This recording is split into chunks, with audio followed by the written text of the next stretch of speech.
ಈ ಕ್ಷೇತ್ರದ ದರ್ಶನ ಪಡೆದರೆ ಒಂದು ಹೆಣ್ಣಿನ ಮನಸ್ಸಿನ ಕೂಗು, ದೇಹದ ತ್ಯಾಗದ ಆ ನೋವು ಅರಿವಿಗೆ ಬರುತ್ತದೆ. ಈಗ ನಾನು ವರ್ಷಕ್ಕೆ ಕೇವಲ 27 ದಿನಗಳ ಕಾಲ ಮಾತ್ರ ತೆರೆದಿರುವ ದಕ್ಷಿಣ ಕಾಶಿ ಎಂದು ಪ್ರಸಿದ್ಧವಾದ ಕೇರಳದ ಕಣ್ಣೂರು ಜಿಲ್ಲೆಯಲ್ಲಿರುವ ಕೊಟ್ಟಿಯೂರು ಒಡಕೇಶ್ವರ ಕ್ಷೇತ್ರದಲ್ಲಿದ್ದೇನೆ. ಇದು ವಾವಲಿ ನದಿಯ ತಟದಲ್ಲಿ ಸ್ಥಾಪನೆಯಾದ ಅತಿ ಪುರಾತನ ಕ್ಷೇತ್ರವಾಗಿದ್ದು, ಇಲ್ಲಿ ಮಹಾರಾಜ ಪ್ರಜಾಪತಿ ದಕ್ಷ ಯಾಗ ನಡೆದ ಸ್ಥಳವಾಗಿದೆ. ಇಲ್ಲಿ ಅಕ್ಕರೆ ಕೊಟ್ಟಿಯೂರು ಮತ್ತು ಇಕ್ಕರೆ ಕೊಟ್ಟಿಯೂರು ಎಂಬ 2 ಕ್ಷೇತ್ರಗಳಿದ್ದು, ಇದರಲ್ಲಿ ಇಕ್ಕರೆ ಕೊಟ್ಟಿಯೂರು ದೇವಾಲಯ ವರ್ಷಪೂರ್ತಿ ದರ್ಶನಕ್ಕೆ ತೆರೆದಿದ್ದರು.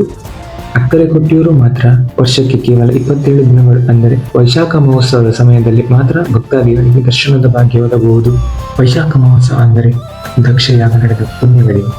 ಇದು ಕೇವಲ ಯಾಗ ನಡೆದ ಸ್ಥಳ ಮಾತ್ರವಲ್ಲ, ಮುಕ್ಕಣ್ಣನಾದ ಕೈಲಾಸವಾಸಿ ಶಿವದೇವನ ಪತ್ನಿಯಾದ ಸತೀದೇವಿ ತನ್ನ ಪತಿಯ ಅವಮಾನಕ್ಕಾಗಿ ಯಾಗದ ಬೆಂಕಿಯ ಸ್ವತಃ ದೇಹತ್ಯಾಗ ಮಾಡಿದ ಪುಣ್ಯಭೂಮಿ. ಈ ಕೊಟ್ಟಿಯೂರು ಕ್ಷೇತ್ರದಲ್ಲಿ ಶಿವ ಮತ್ತು ಪಾರ್ವತಿ ಇಲ್ಲಿನ ಆರಾಧ್ಯ ದೇವತೆಗಳಾಗಿದ್ದು, ಇದು ಎಲ್ಲಾ ಶಕ್ತಿ ಪೀಠಗಳ ಮೂಲ ಸ್ಥಾನವಾಗಿದೆ. ಇಲ್ಲಿನ ಇನ್ನೊಂದು ಆಶ್ಚರ್ಯಕರವಾದ ವಿಷಯ ಎಂದರೆ, ಇಲ್ಲಿ ಪೂಜಿಸುವ ಶಿವಲಿಂಗ ಉದ್ಭವಲಿಂಗವಾಗಿದ್ದು, ಸಾವಿರಾರು ವರ್ಷಗಳ ಹಿಂದೆ ಜಿಂಕೆಯ ಬೇಟೆ ಮಾಡುವ ಸಮಯದಲ್ಲಿ ರಕ್ತ ಸುರಿಸುವ ಲಿಂಗವನ್ನು ಬೇಟೆಗಾರರಿಗೆ ಕಣ್ಣಿಗೆ ಬಿತ್ತು.